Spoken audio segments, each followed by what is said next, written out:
the Russian Social Democratic Party and its immediate tasks, human thought was obliged to undergo considerable trial, suffering and change before it reached scientifically elaborated and substantiated socialism.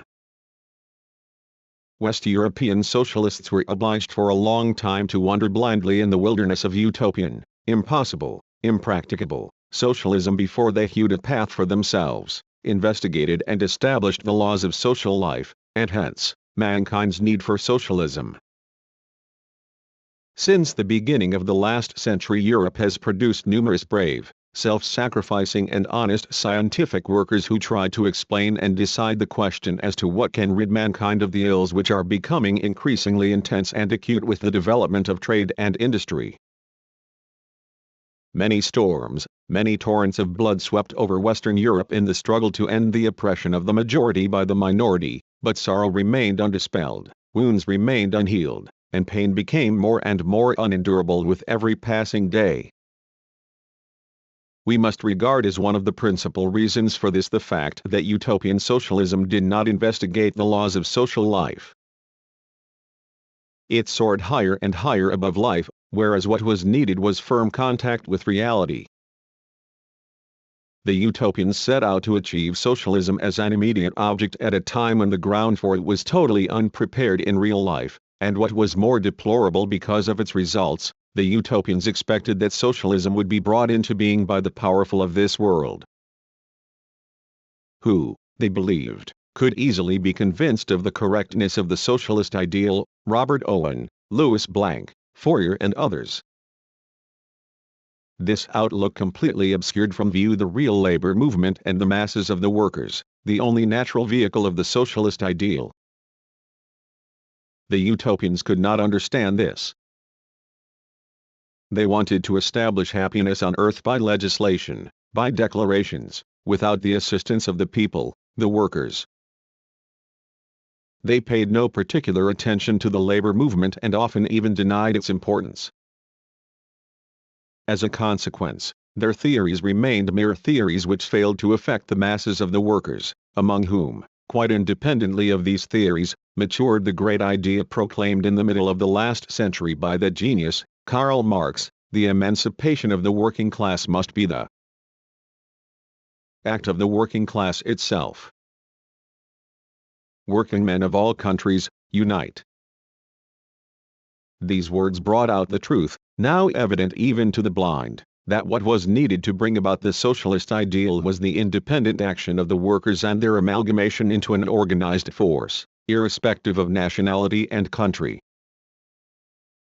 It was necessary to establish this truth, and this was magnificently performed by Marx and his friend Engels, in order to lay firm foundations for the mighty Social Democratic Party, which today towers like inexorable fate over the European bourgeois system, threatening its destruction and the erection on its ruins of a socialist system. In Russia, the evolution of the idea of socialism followed almost the same path as that in Western Europe. In Russia too, socialists were obliged for a long time to wander blindly before they reached social democratic consciousness, scientific socialism.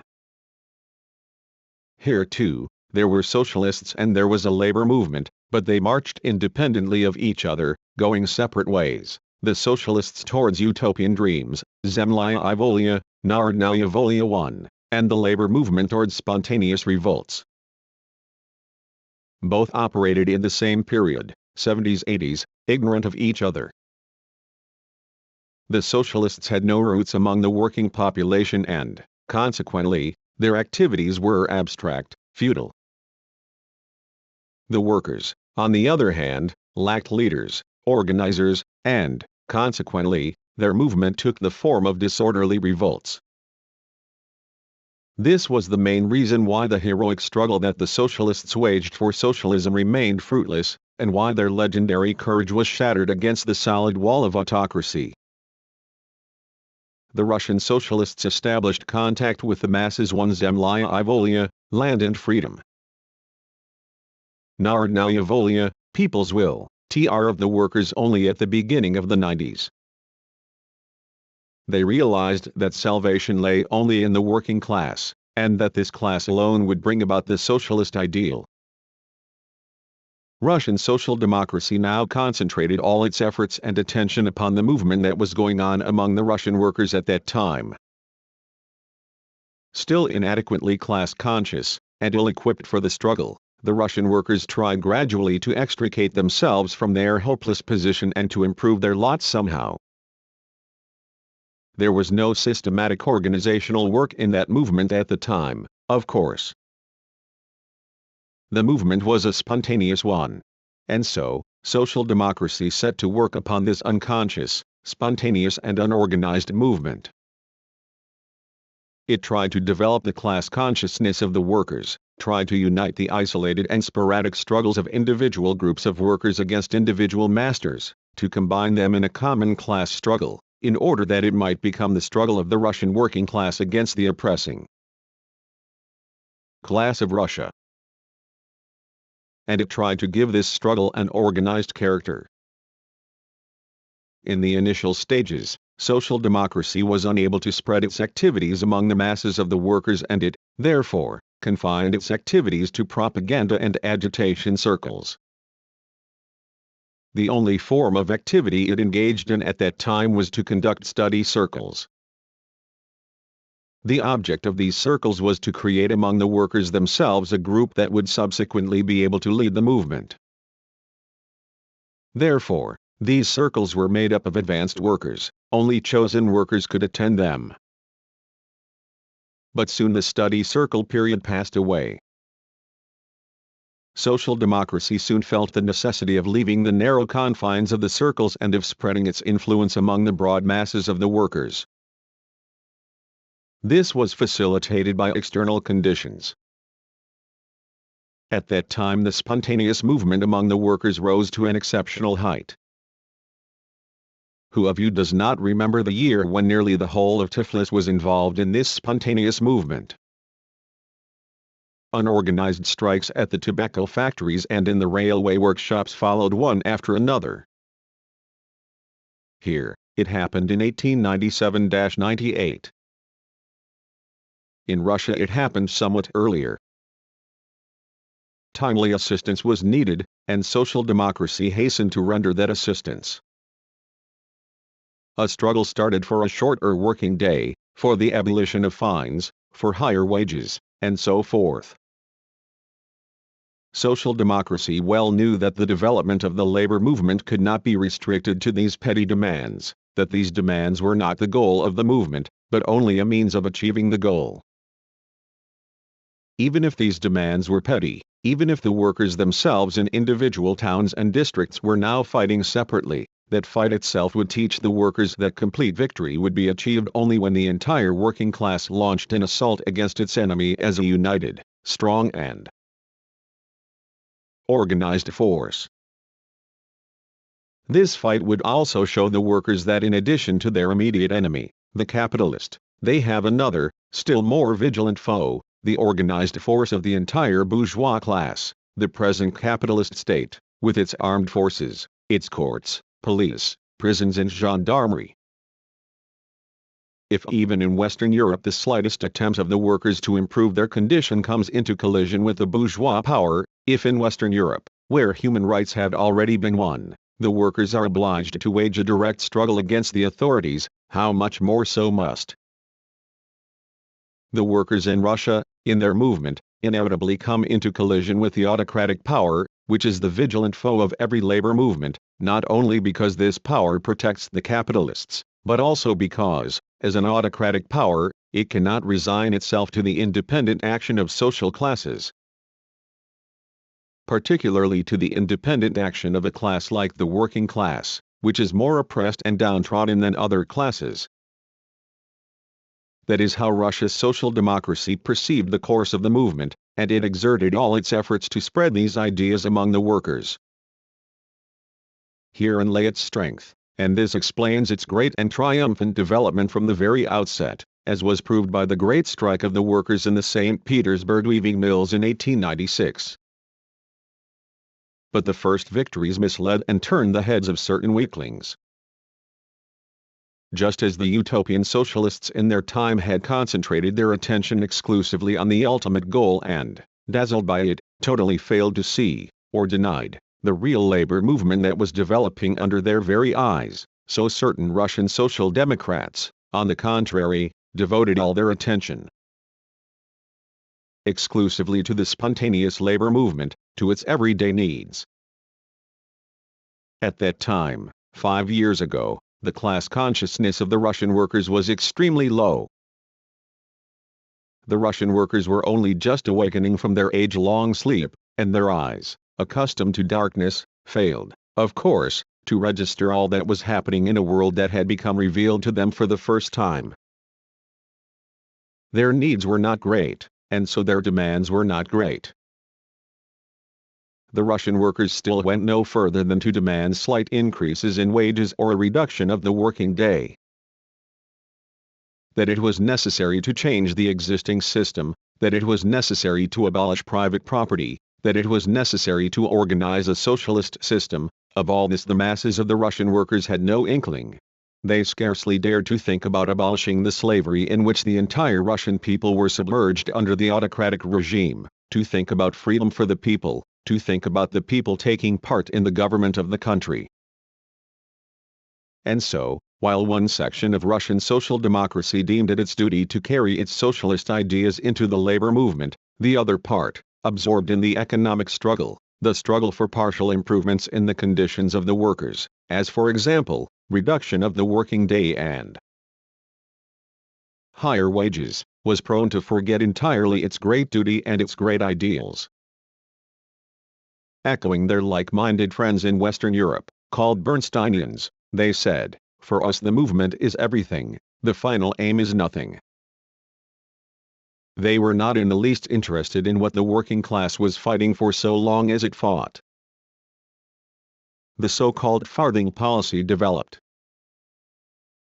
Things reached such a pass that, one fine day, the St. Petersburg newspaper Rabochaya Mysl announced, "Our political program is a 10-hour day and the restitution of the holidays that were abolished by the law of June 2, 3.4 Instead of leading the spontaneous movement, instead of imbuing to original the masses with social democratic ideals and guiding them towards the achievement of our final aim, this section of the Russian Social Democrats became a blind instrument of the movement.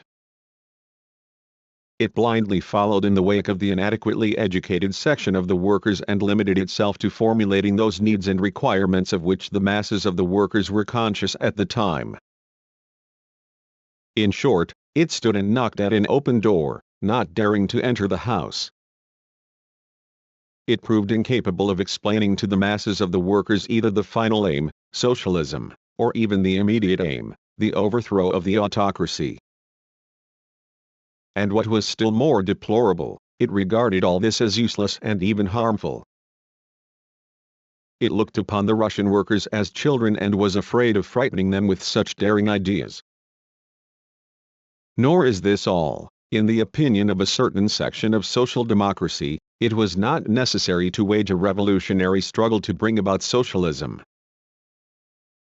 All that was needed, in their opinion, was the economic struggle, strikes and trade unions, consumers and producers' cooperative societies, and there you have socialism. It regarded as mistaken the doctrine of the old international social democracy that a change in the existing system and the complete emancipation of the workers were impossible until political power had passed into the hands of the proletariat, the dictatorship of the proletariat. In its opinion there was nothing new in socialism and, strictly speaking, it did not differ from the existing capitalist system. It could easily fit into the existing system. Every trade union and even every cooperative store or producers' cooperative society was already a bit of socialism, they said. They imagined that by means of this absurd patching of old clothes they could make new garments for suffering mankind.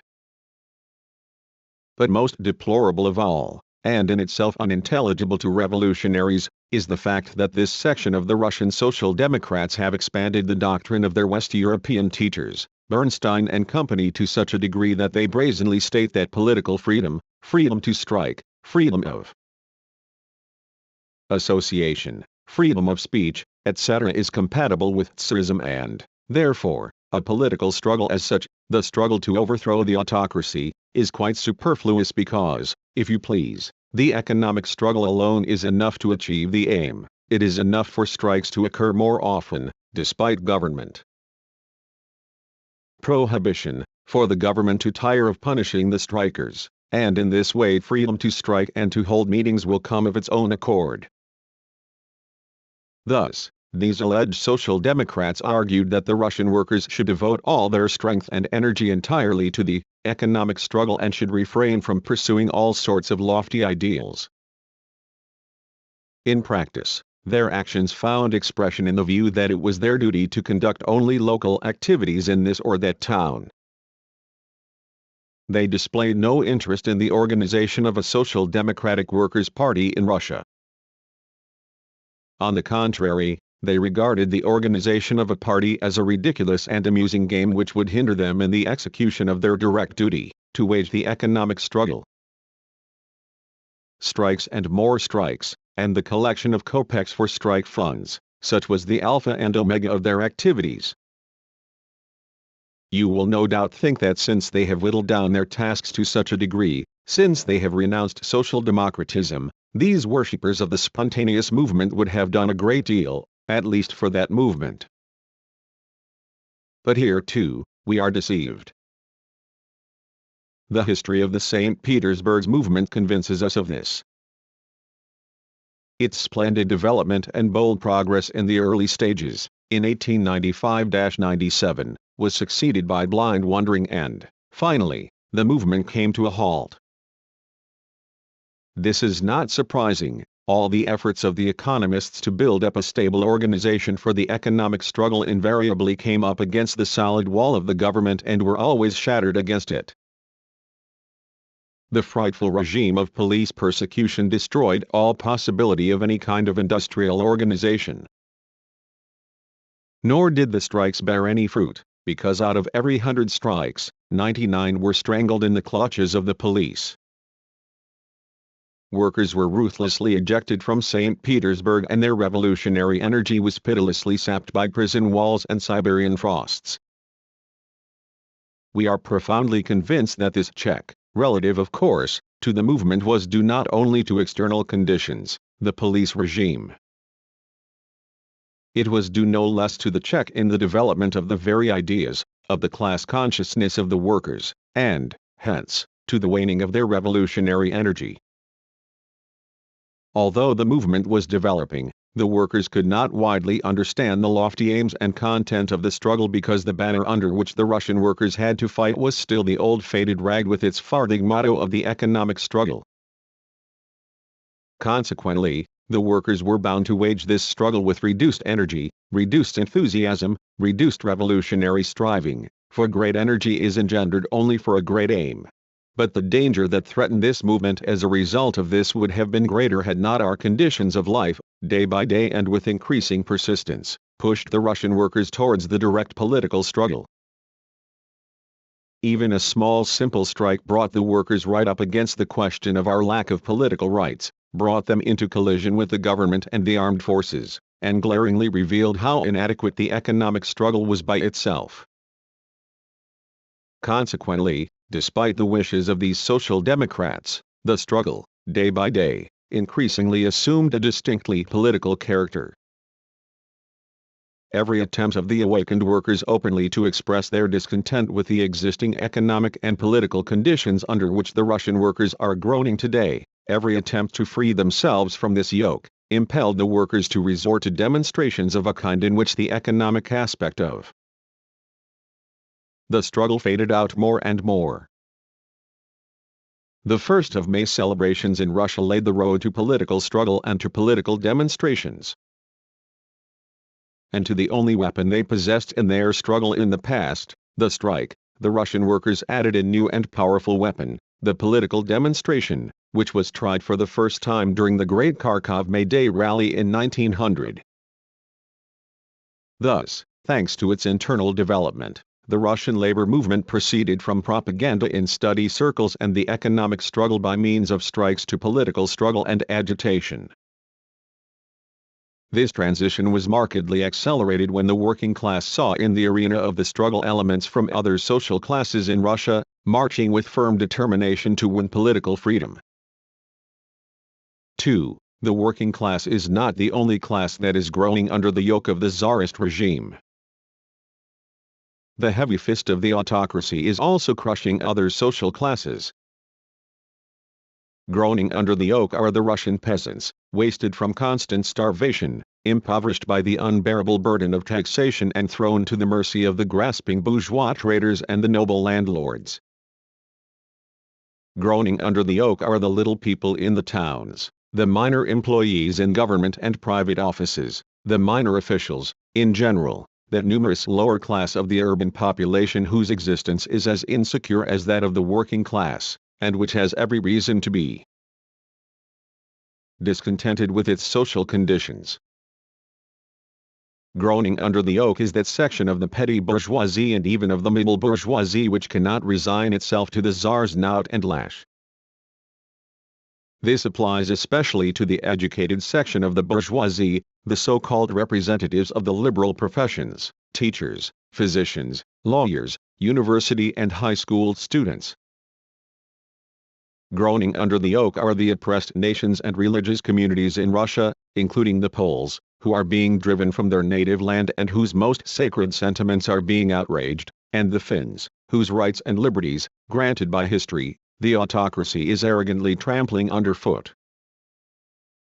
Groaning under the yoke are the eternally persecuted and humiliated Jews who lack even the miserably few rights enjoyed by other Russian subjects, the right to live in any part of the country they choose, the right to attend school, the right to be employed in government service, and so forth. Groaning are the Georgians, Armenians, and other nations who are deprived of the right to have their own schools and be employed in government offices, and are compelled to submit to the shameful and oppressive policy of Russification so zealously pursued by the autocracy. Groaning are the many millions of Russian nonconformists who wish to believe and worship in accordance with the dictates of their conscience and not with the wishes of the Orthodox priests. Groaning are, but it is impossible to enumerate all the oppressed, all who are persecuted by the Russian autocracy. They are so numerous that if they were all aware of this, and were aware who their common enemy is, the despotic regime in Russia would not exist another day. Unfortunately, the Russian peasantry is still downtrodden by age-long slavery, poverty and ignorance.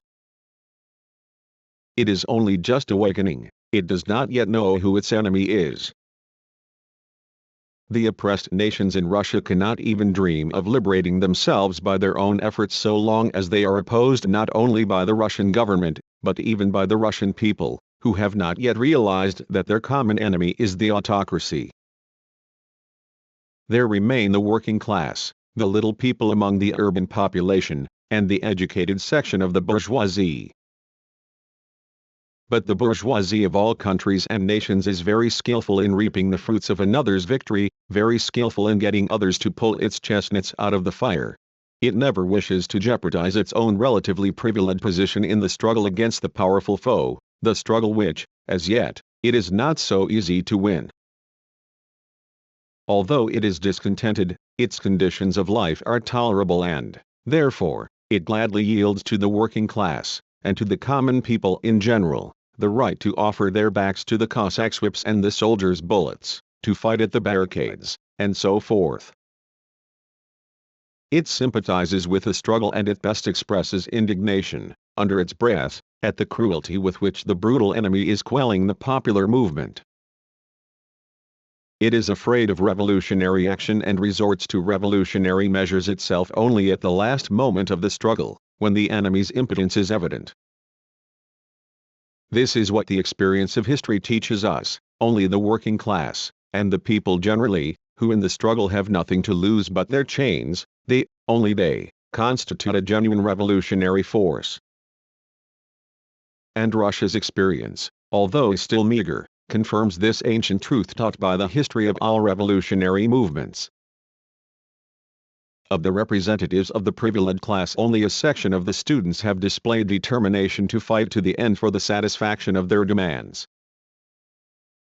But we must not forget that this section, too, of the students consists of sons of these same oppressed citizens, and that, until they have plunged into the sea of life and have occupied a definite social position, the students, being young intellectuals, are more inclined than any other category to strive for ideals which call them to fight for freedom. Be that as it may, at the present time the students are coming out in the social movement almost as leaders, as the vanguard. The discontented sections of different social classes are now rallying around them. At first the students tried to fight with a weapon borrowed from the workers, the strike. But when the government retaliated to their strikes by passing the brutal law under which students who went on strike were drafted into the army, the students had only one weapon left: to demand assistance from the Russian public and to pass from strikes to street demonstrations.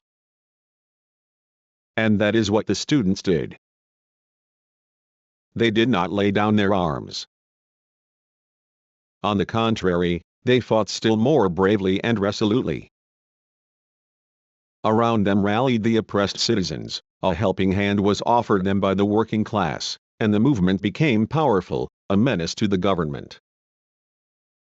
For 2 years already, the government of Russia has been waging a fierce but fruitless struggle against the rebellious citizens with the aid of its numerous troops, police and gendarmes.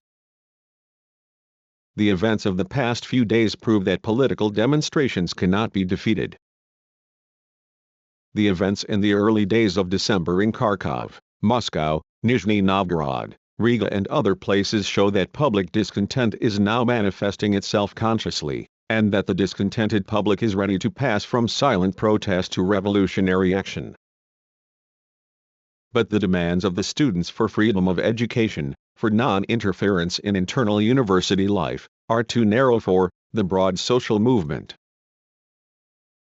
To unite all the participants in this movement a banner is needed, a banner that will be understood and cherished by all and will combine all demands. Such a banner is one inscribed, "Overthrow the autocracy." Only on the ruins of the autocracy will it be possible to build a social system that will be based on government by the people and ensure freedom of education, freedom to strike, freedom of speech, freedom of religion, freedom for nationalities, etc., etc. Only such a system will provide the people with means to protect themselves against all oppressors, against the grasping merchants and capitalists, the clergy and the nobility. Only such a system will open a free road to a better future, to the unhindered struggle for the establishment of the socialist system. The students cannot, of course, wage this stupendous struggle by their own efforts alone. Their weak hands cannot hold this heavy banner. To hold this banner stronger hands are needed, and under present conditions this strength lies only in the united forces of the working people. Hence, the working class must take the all-Russian banner out of the weak hands of the students and, inscribing on it the slogan, "Down with the autocracy. Long live a democratic constitution." Lead the Russian people to freedom. We must be grateful to the students for the lesson they have taught us. They showed how enormously important political demonstrations are in the revolutionary struggle. Street demonstrations are interesting in that they quickly draw large masses of the people into the movement, acquaint them with our demands at once and create extensive favorable soil in which we can boldly sow the seeds of socialist ideas and of political freedom. Street demonstrations give rise to street agitation, to the influence of which the backward and timid section of society cannot help yielding. A man has only to go out into the street during a demonstration to see courageous fighters, to understand what they are fighting for, to hear free voices calling upon everybody to join the struggle, and militant songs denouncing the existing system and exposing our social evils. That is why the government fears street demonstrations more than anything else.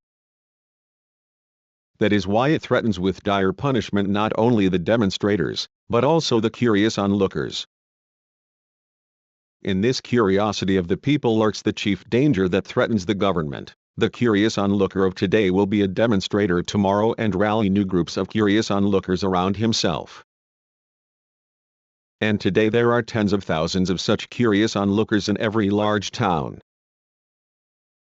Russians no longer run into hiding, as they did before. On hearing of disorders taking place somewhere or other, "I'd better get out of the way in case I get into trouble," they used to say. Today they flock to the scene of the disorders and evince curiosity. They are eager to know why these disorders are taking place, why so many people offer their backs to the lash of the Cossack's whip. In these circumstances, the curious onlookers cease to listen indifferently to the swish of whips and sabers. The curious onlookers see that the demonstrators have assembled in the streets to express their wishes and demands, and that the government retaliates by beatings and brutal suppression. The curious onlookers no longer run away on hearing the swish of whips. On the contrary, they draw nearer, and the whips can no longer distinguish between the curious on five under the conditions at present prevailing in Russia. Illegally printed books and agitation leaflets reach each inhabitant with enormous difficulty. Although the effects of the distribution of such literature are considerable, in most cases it covers only a minority of the population. Lookers, and the rioters. Now, conforming to complete democratic equality, the whips play on the backs of all, irrespective of sex, age and even class. Thereby, the whiplash is rendering us a great service, for it is hastening the revolutionization of the curious onlookers. It is being transformed from an instrument for taming into an instrument for rousing the people. Hence, even if street demonstrations do not produce direct results for us, even if the demonstrators are still too weak today to compel the government immediately to yield to the popular demands, the sacrifices we make in street demonstrations today will be compensated 100-fold. Every militant who falls in the struggle, or is torn out of our ranks, rouses hundreds of new fighters. For the time being we shall be beaten more than once in the street. The government will continue to emerge victorious from street fighting again and again. But these will be Pyrrhic victories. A few more victories like these, and the defeat of absolutism is inevitable. The victories it achieves today are preparing its defeat. And we, firmly convinced that that day will come, that day is not far distant, risk the lash in order to sow the seeds of political agitation and socialism. The government is no less convinced than we are that street agitation spells its death warrant, that within another 2 or 3 years the specter of a people's revolution will loom before it. The other day the government announced through the mouth of the governor of Yekaterinosl Gubernia that it will not hesitate to resort to extreme measures to crush the slightest attempt at a street demonstration. As you see, this statement smacks of bullets, and perhaps even of shells, but we think that bullets are no less potent than whips as a means of rousing discontent. We do not think that the government will be able even with the aid of such extreme measures to restrain political agitation for long and hinder its development. We hope that revolutionary social democracy will succeed in adjusting its agitation to the new conditions which the government will create by resorting to these extreme measures. In any case, social democracy must watch events vigilantly, it must quickly apply the lessons taught by these events, and skillfully adjust its activities to the changing conditions. But to be able to do this, social democracy must have a strong and compact organization, to be precise, a party organization, that is united not only in name, but also in its fundamental principles and tactical views. Our task is to work to create this strong party that is armed with firm principles and impenetrable secrecy. The Social Democratic Party must take advantage of the new street movement that has commenced. It must take the banner of Russian democracy into its own hands and lead it to the victory that all desire. Thus, there is opening up before us a period of primarily political struggle. Such a struggle is inevitable for us because, under present political conditions, the economic struggle, strikes, cannot produce substantial results. Even in free countries the strike is a two-edged sword. Even there, although the workers possess the means of fighting, political freedom, strongly organized labor unions and large funds, strikes often end in the defeat of the workers. In our country, however, where strikes are a crime punishable by arrest and are suppressed by armed force, where all labor unions are prohibited, strikes acquire the significance only of a protest. For the purpose of protest, however, demonstrations are far more powerful weapons. In strikes the forces of the workers are dispersed. The workers of only one factory, or of a few factories and, at best, of one trade, take part. The organization of a general strike is a very difficult matter even in Western Europe, but in our country it is quite impossible. In street demonstrations, however, the workers unite their forces at once. All this shows what a narrow view is taken by those social democrats, who want to confine the labor movement to the economic struggle and industrial organization, to leave the political struggle to the intelligentsia, to the students, to society, and assign to the workers only the role of an auxiliary force. History teaches that under such circumstances the workers will merely pull the chestnuts out of the fire for the bourgeoisie. The bourgeoisie, as a rule, gladly utilize the muscular arms of the workers in the struggle against autocratic government, and when victory has been achieved they reap its fruits and leave the workers empty-handed. If this happens in our country, the workers will gain nothing from this struggle. As regards the students and other dissidents among the public, they, after all, also belong to the bourgeoisie. It will be sufficient to give them a harmless, plucked constitution that grants the people only the most insignificant rights. For all these dissidents to sing a different song, they will begin to extol the new regime. The bourgeoisie live in constant dread of the red specter of communism, and in all revolutions they try to put a stop to things when they are only just beginning. After receiving a tiny concession in their favor they, terrified by the workers, stretch out a hand of conciliation to the government and shamelessly betray the cause of freedom. 6. The working class alone is a reliable bulwark of genuine democracy. It alone finds it impossible to compromise with the autocracy for the sake of a concession, and it will not allow itself to be lulled by sweet songs sung to the accompaniment of the constitutional lute. Hence the question as to whether the working class will succeed in taking the lead in the general democratic movement, or whether it will drag at the tail of the movement in the capacity of an auxiliary force of the intelligentsia, that is, the bourgeoisie, is an extremely important one. For the cause of democracy in Russia. In the former case, the overthrow of the autocracy will result in a broad democratic constitution, which will grant equal rights to the workers, to the downtrodden peasantry and to the capitalists. In the latter case, we shall have that plucked constitution, which will be able, no less than absolutism, to trample upon the demands of the workers and will grant the people the mere shadow of freedom. But in order to be able to play this leading role, the working class must organize in an independent political party. If it does that, no betrayal or treachery on the part of its temporary ally, society, will have any terrors for it in the struggle against absolutism. The moment this society betrays the cause of democracy, the working class itself will lead that cause forward by its own efforts. The independent political party will give it the necessary strength to do so. Berjola, The Struggle, No. 2-3, November-December 1901. Unsigned.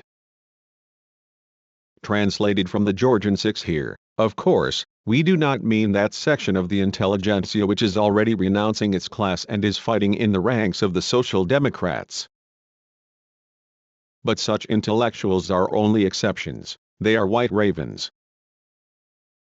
The Social Democratic view on the national question, everything changes. Social life changes, and with it the national question changes too.